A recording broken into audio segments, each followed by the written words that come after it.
Hello everyone, আমি শুনেছি আর আমার চ্যানেলে তোমাদেরকে অনেক অনেক ওয়েলকাম। আজকের মেন টপিক হলো বাচ্চাদের কি ডাইপার পরাবো বা কোন ডাইপার সব থেকে বাচ্চাদের জন্য ভালো। তো আমার মতে আমি একজন মা হিসেবে বলতে পারি বাচ্চাদের জন্য সব থেকে ভালো হলো যেটা কটন ন্যাপি বা এই টাইপের ডাইপারগুলো সব থেকে বেশি ভালো।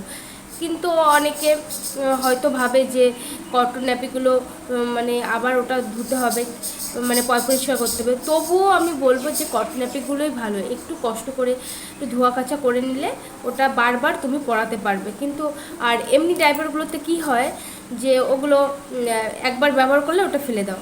তো একজন মা হিসেবে আমি বলতে পারি ও সাশ্রয়ের দিক থেকে কটন ন্যাপিগুলোই খুবই ভালো।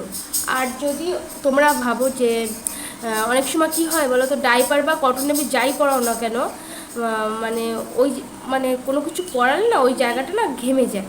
তো তার জন্য এই গরমে বিশেষ করে ডাইপার বা কটন ন্যাপি যেটাই হোক ওটা পরানোর আগে একটু পাউডার নিয়ে বাচ্চাদের বা পাউডার নিয়ে ওই জায়গাটা লাগিয়ে দিয়ে তারপরে কটন ন্যাপি বা ডাইপার আর ওগুলো তারপরে পরাতে পারো।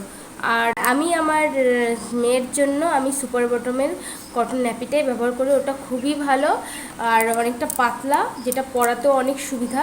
কিন্তু আমি অন্য কোম্পানিরও মানে কটন ন্যাপিগুলো ব্যবহার করেছি, ওটা অনেকটা মোটা হয় আর ওটাও র্যাশ ওঠে। তো আর সুপার বটমটা অনেক ভালো, ওটা তোমরা ব্যবহার করতে পারো। তাহলে বন্ধুরা এই অবধি থাকলো। আর যদি আমার ভিডিওটা ভালো লাগে লাইক কমেন্ট করে দিও, কিছু জানার থাকলে আমি অবশ্যই বলবো। থ্যাংক ইউ সো মাচ ভিডিওটা দেখার জন্য।